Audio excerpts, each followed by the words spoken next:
Aula número 138. O advérbio, seu emprego e entendimento.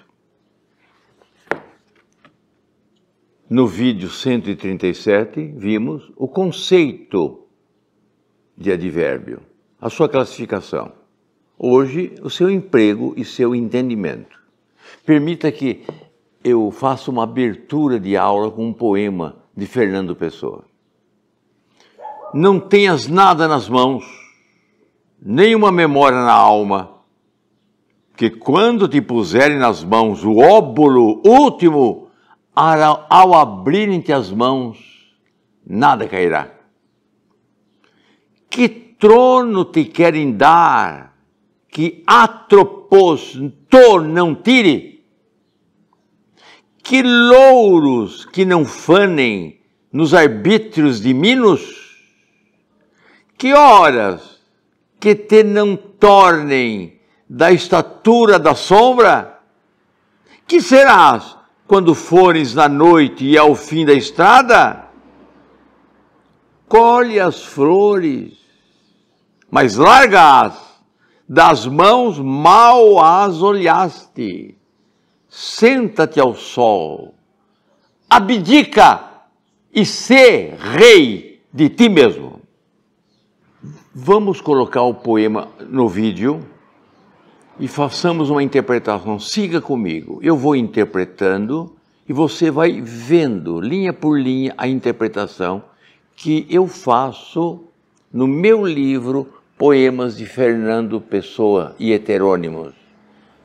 Então, nós dois vamos ler o poema, você vai ler o poema como está no vídeo e eu vou interpretando o poema. Vou lendo o poema no meu livro e interpretando o poema. Vamos lá. Nas mãos, sentido material, não tenhamos nada.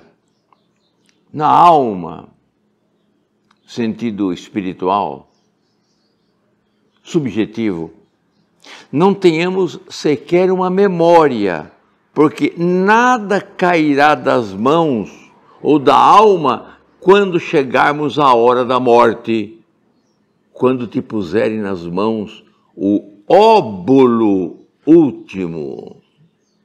Óbolo é uma moeda grega, no sentido figurado, uma esmola, uma dádiva. E quando se morre, os antigos colocavam uma moeda para acompanhar o defunto, pagando a passagem da vida para a morte. Isso significa despojamento, domínio absoluto do eu. Que bens materiais ou espirituais, que a gente vê na palavra trono, esse mundo pode nos dar, que a morte, Atropos, não nos tire. Atropos era uma das moiras, chamadas parcas, e Atropos é responsável pelo limite da vida. Então, que bens materiais ou espirituais, trono, este mundo pode nos dar, que a morte, Atropos, não nos tire. Que conquista ou vaidades, louros, na palavra louros, que conquistas ou vaidades que não nos furtem nos arbítrios de um juiz implacável, Minos, juiz implacável, Minos é o juiz implacável dos mortos, rei de Creta, juiz implacável. E ele usou o verbo furtar, fanar. Fanar é furtar. Fanar vem de fano. Fano é uma moeda antiga. Moeda antiga com valor unitário. E para contar essa moeda, jogava-se numa espécie de tablete, e quem queria fraudar a conta, escondia nos alvéolos a moeda, ou às vezes na unha. Daí o gesto tipicamente português de furtar, fixar os dedos no espaço e girar os dedos como furto. Ou então, mão-unha, mão de unha, aquele que só pensa em dinheiro, porque também na unha se escondia a moeda. Daí que vem o fano. Então, o autor nos diz que conquista ou vaidades, quando ele fala em louros, que não nos furtem, que é o fano, nos arbítrios de um juiz implacável, que é Minos. Que horas de nossa vida que sobre elas não cai a imensidade de uma sombra? Que seremos quando estivermos na noite ao fim da estrada, na morte e no fim da vida? Que seremos? Aproveitemos a vida, que eu leio isso, hein? Colhemos flores, mas não nos apeguemos a ela. Largas das mãos mal as olhaste. Depois de olhar, larga. Depois de olhar a beleza, dispensa. Sentemos ao sol. Abdiquemos de tudo que é transitório. Então seremos rei de nós mesmos e nunca escravo de alguém. Senta-te ao sol. Abdica e ser rei de si mesmo.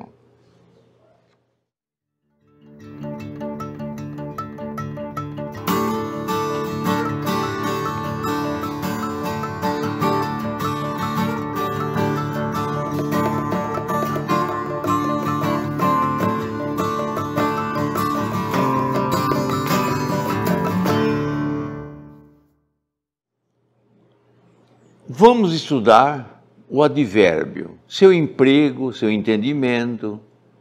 Isso é importante para o reconhecimento, para a redação, para a interpretação de texto.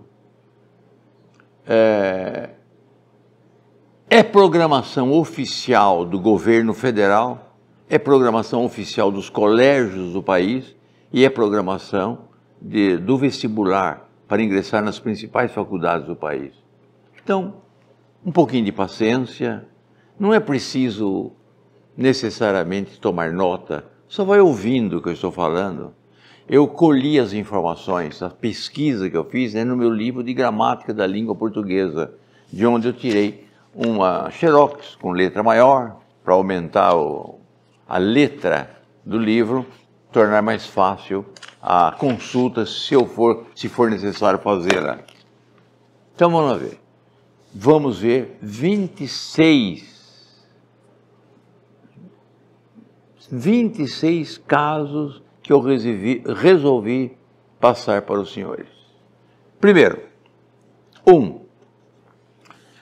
quando você tiver dois advérbios terminados em mente, por exemplo, a bailarina dança magnificamente e majestosamente, é melhor evitar esse eco. É melhor, não é erro de português. É melhor evitar o eco. Então, a bailarina dança magnífica e majestosamente. Se você diz, falou rude e pausadamente, é melhor do que falou rudemente e pausadamente. Falou rude e pausadamente. Eu suprimi o sufixo mente do primeiro advérbio. O advérbio é a única palavra do texto que corre a ocupar qualquer lugar da frase. Na ordem direta, o advérbio vem ao lado da palavra que está nomeando. Mas ele é muito flexível. Ele pode vir no começo da frase, no meio da frase, no final dela. Alguns, por exemplo, eu digo, o jogador corre desesperadamente. Nada impediria, desesperadamente, o jogador corre. Ou o jogador desesperadamente corre. O romancista escreve majestosamente. Nada dificulta, majestosamente o romancista escreve. Ou o romancista majestosamente escreve, ali tudo se desfaz. Tudo se desfaz ali, tudo ali se desfaz. Ontem vi nascer o sol. Nada impede, vi nascer o sol ontem. Vi ontem nascer o sol. Ele tem essa faculdade, é flexível, muito flexível na oração. Mas a posição dele normal é o lado da palavra que ele está se referindo, ou ao verbo, ou ao adjetivo, ou ao próprio advérbio. Terceira observação. Alguns advérbios têm a mesma característica de alguns pronomes demonstrativos. Este, esse e aquele. Este é o lugar próximo do locutor. Esse, a coisa próxima do interlocutor. E aquele, a coisa próxima do assunto. Então temos também na língua aqui, que é perto do locutor, e digo aí, que é perto do interlocutor, e lá, que é perto do assunto. Então, se eu digo aqui somos felizes, esse aqui é um local perto de quem fala. Aí seremos felizes é um local perto do locutor, do interlocutor, que ouve. Aí seremos felizes. E lá seremos felizes é um lugar perto do assunto, tal qual esse, este, esse e aquele. 4. Às vezes o advérbio aparece meramente como realce. Não tem função nenhuma na frase. Nós cá saberemos o que fazemos. Nós cá saberemos.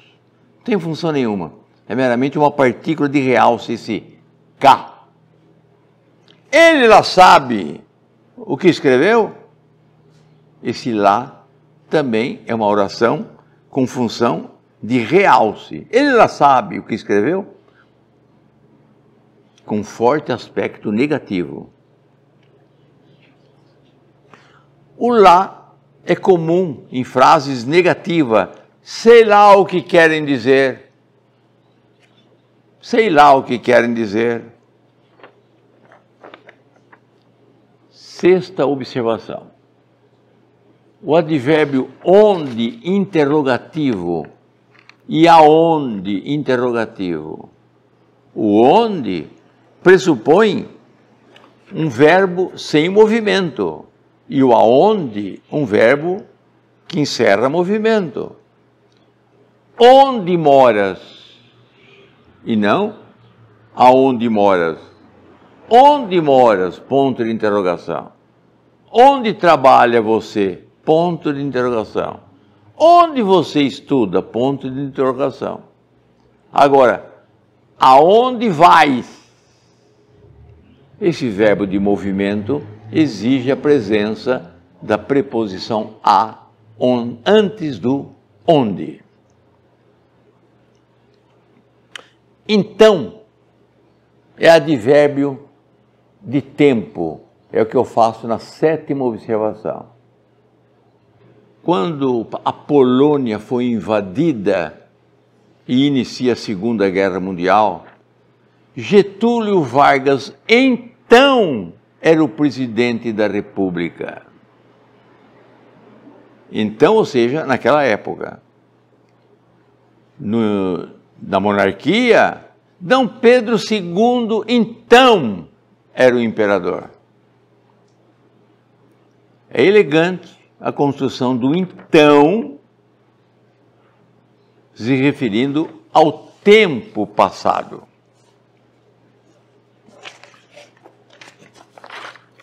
Oito.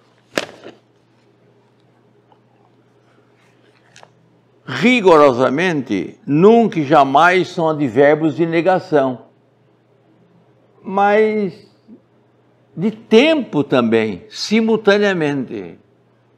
Se eu digo nunca verei tua face, esse nunca significa que eu não vou ver a face hoje e no futuro também não.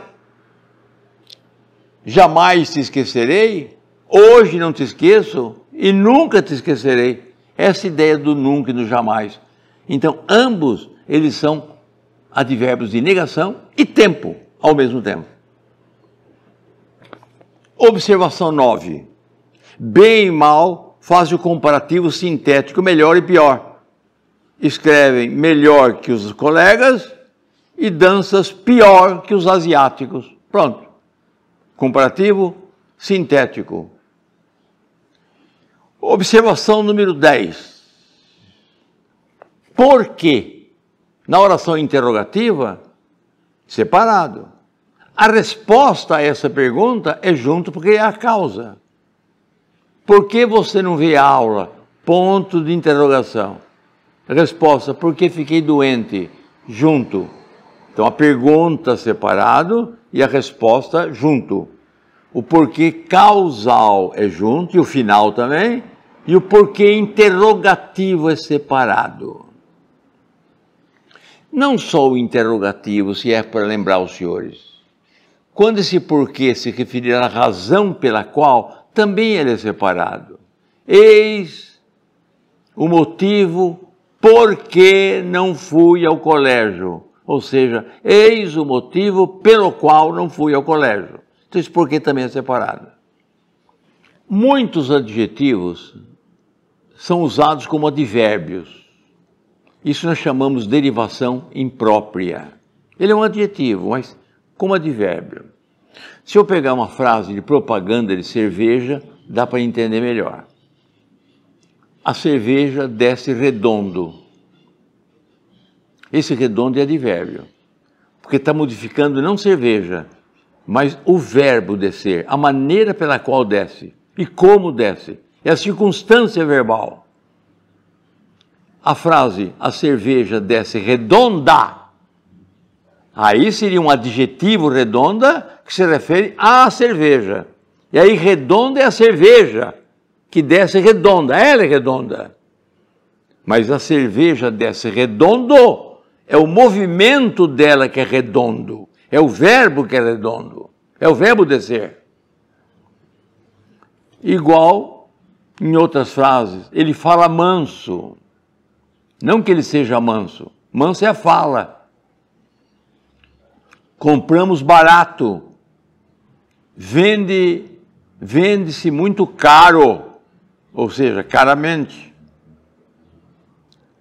Chegou sorrateiro. Maria chegou sorrateiro, ou seja, sorrateiramente, é a chegada, não é a Maria. Se eu disser que a Maria chegou sorrateira, aí é um adjetivo, é predicativo de Maria. Mas Maria chegou sorrateiro, sorrateiramente. O sufixo mente, que vem do latim mentis, que é intenção, designação propriamente. A ideia voltada para alguma coisa é que deu esses advérbios terminados em mente. Respeitosamente, magnificamente, majestosamente, belamente, insuportavelmente, formando então os advérbios de modo. A razão é uma. Se eu tenho a palavra orgulhoso, ao receber o sufixo mente, eu sou obrigado a colocar orgulhoso no feminino, orgulhosamente. Por quê? Porque a palavra mente era uma palavra feminina. Então esse orgulhoso concorda com a palavra feminina. Orgulhosamente. Orgulhosa é a mente, essa intenção. Então, mente é uma desinência que forma todo advérbio de modo. Eu explicando a razão pela qual o adjetivo se flexiona para o feminino. Daí, amoroso, amorosamente. Gostoso, gostosamente. Santo, santamente. Jeitoso, jeitosamente. Bondoso, bondosamente. Os gentílicos também podem receber mente, japonesamente, falando japonesamente, vivendo japonesamente, vivendo chinesamente, francesamente, mas português deu portuguesmente. É que a palavra português, até o século XVI, escrevia com Z e era um adjetivo uniforme, tanto indicava o homem quanto a mulher. Homem português, mulher português. E na época formou-se o advérbio portuguesmente, que ficou para ambos os sexos, masculino ou feminino. Tanto é que as palavras em português uniformes não recebem a designação A, evidente. Gentil, gentilmente. Útil, utilmente. Cortês, cortesmente. E português, portuguesmente, porque ele indicava ambos os sexos. 13.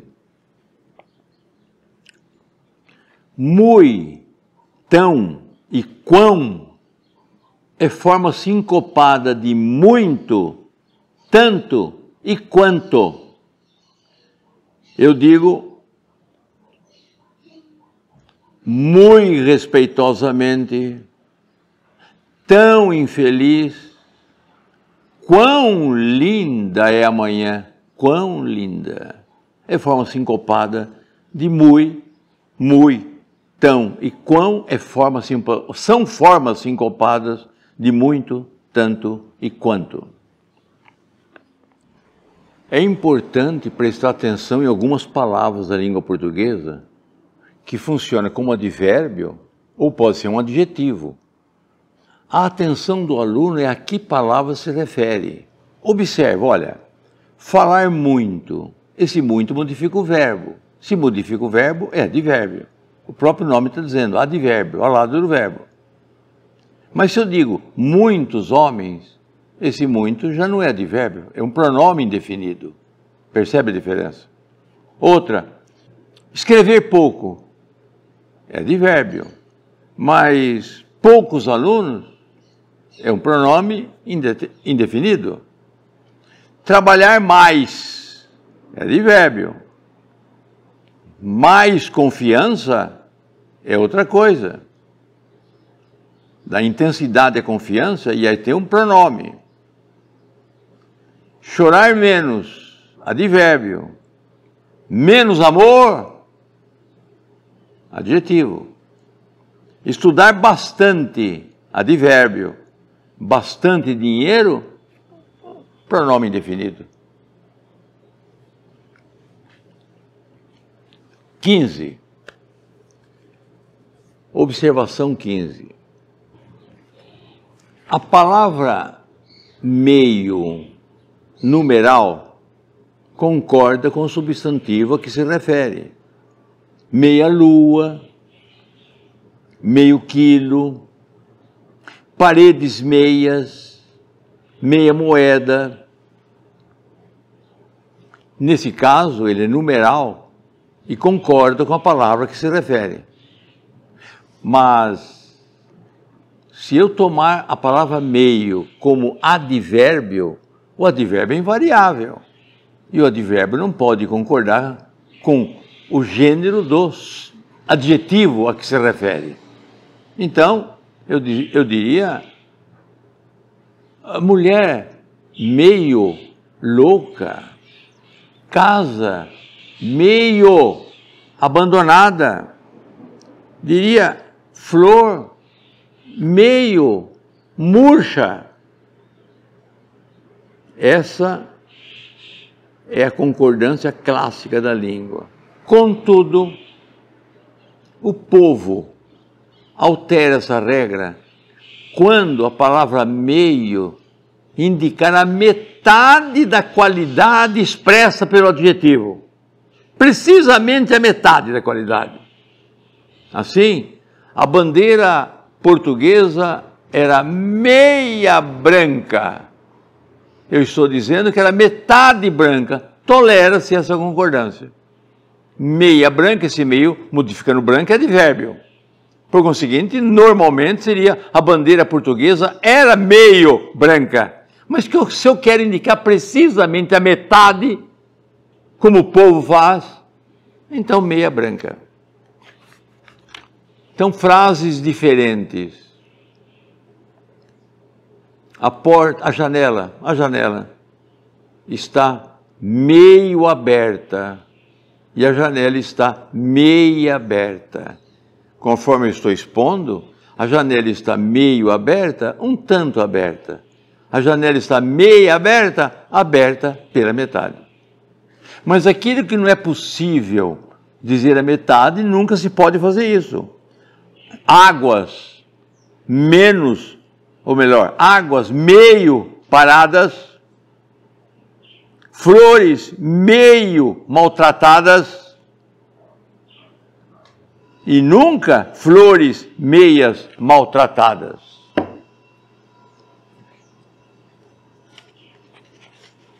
XVI. O advérbio nada oferece ideia de negação. Ouça, professor nada satisfeito, ideal nada viável, país nada próspero. Contudo, e essa é a razão de informar, ele pode ser pleonástico. Este aluno não é nada obediente. O poeta não é nada monótono.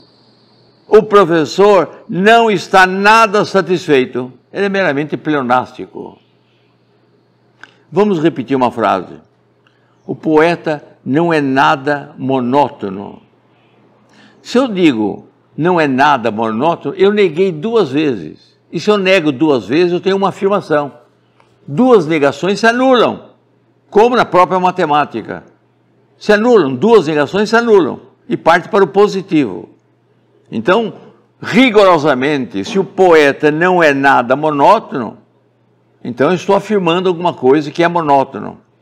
Mas esse segundo advérbio, nada, é meramente enfeite, é meramente pleonástico, é enfático.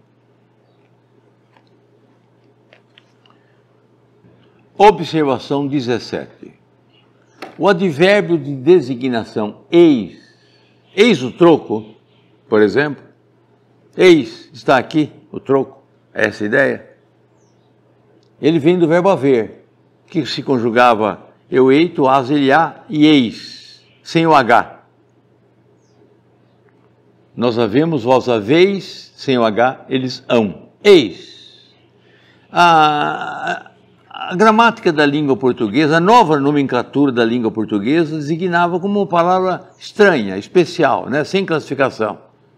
Eu prefiro classificar o eis como advérbio. Estou indicando o lugar da ação verbal. Eis o troco, ou seja, o troco está aqui. Está aqui o troco. Eis. A palavra até mesmo também foi reconhecida antigamente como classificação à parte pela nomenclatura da gramática da língua portuguesa oficial. Mas nada impede que sejam advérbios. Todos voltaram até o guia. Todos voltaram até o guia, ou seja, até o guia voltou. Esse até é do verbo voltar. Parabéns, também você me magoa.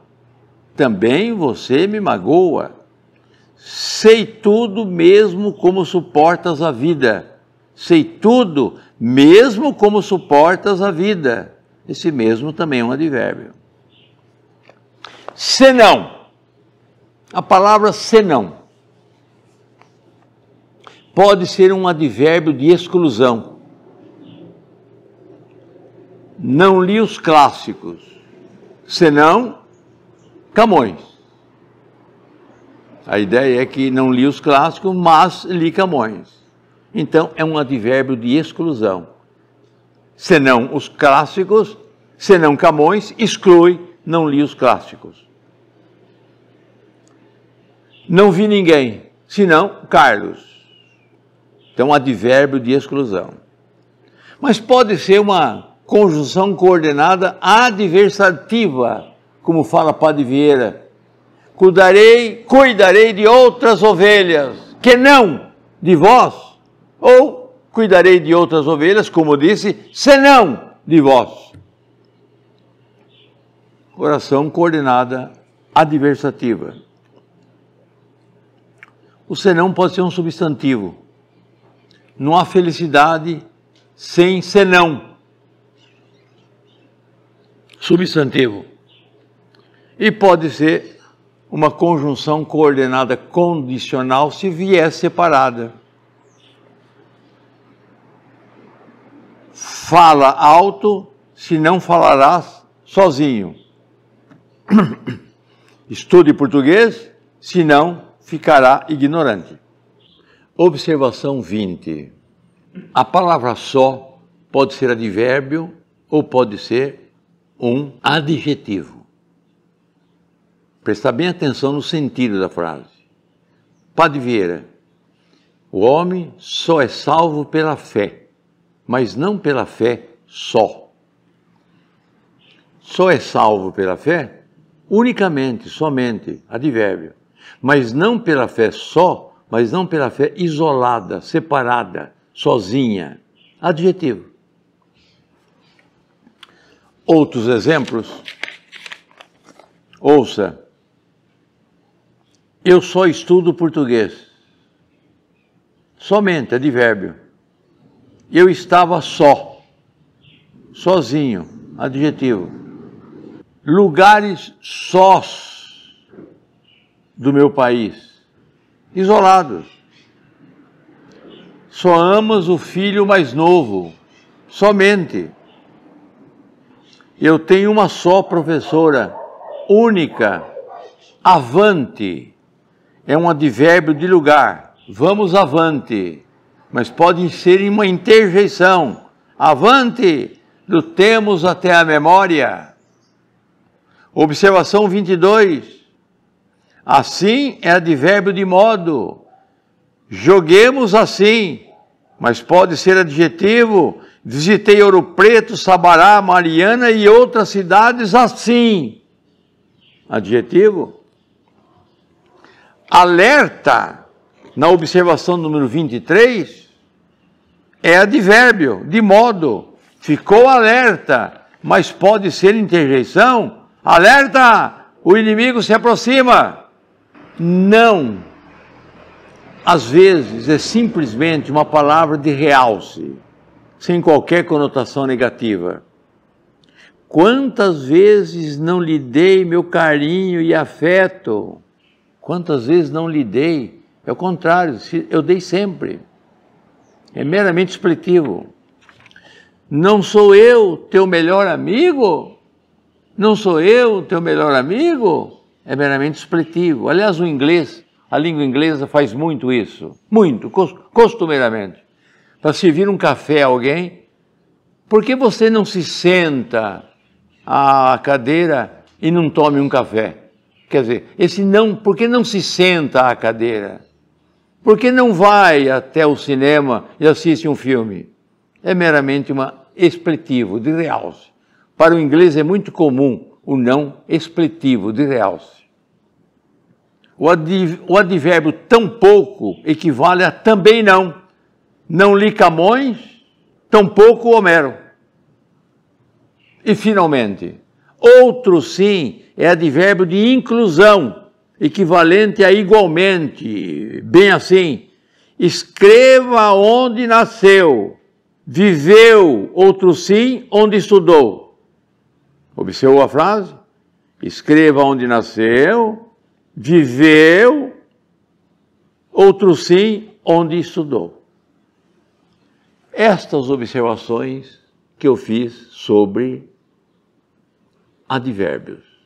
A pesquisa sobre advérbios eu tirei da minha gramática da língua portuguesa, de minha autoria.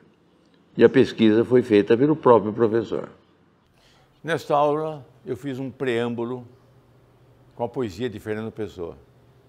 E quero fazer um desfecho com a poesia de Augusto dos Anjos. De uma certa maneira, elas se ligam. O tema, não vou dizer que é absolutamente igual, mas ela se refere uma à outra. Em Fernando Pessoa, é preciso perceber que a morte chega. Ela é inevitável. E depois dela, o nada, o vazio. Então, observa a beleza que você tem em suas mãos. Mas depois larga. Abdica, ser rei de si mesmo. Porque a vida outra é duvidosa. Não existe. Aproveita a vida. Ser feliz. Augusto dos Anjos. Típico de Augusto dos Anjos. Mais revolucionário, mais agressivo, mais científico. Eu, filho do carbono e do amoníaco, monstro de escuridão e rutilância, sofro, desde a epigênese da infância, a influência má dos signos do zodíaco. Profundissimamente hipocondríaco, esse ambiente me causa repugnância. Sobe-me à boca uma ânsia, igual à ânsia que escapa da boca de um cardíaco.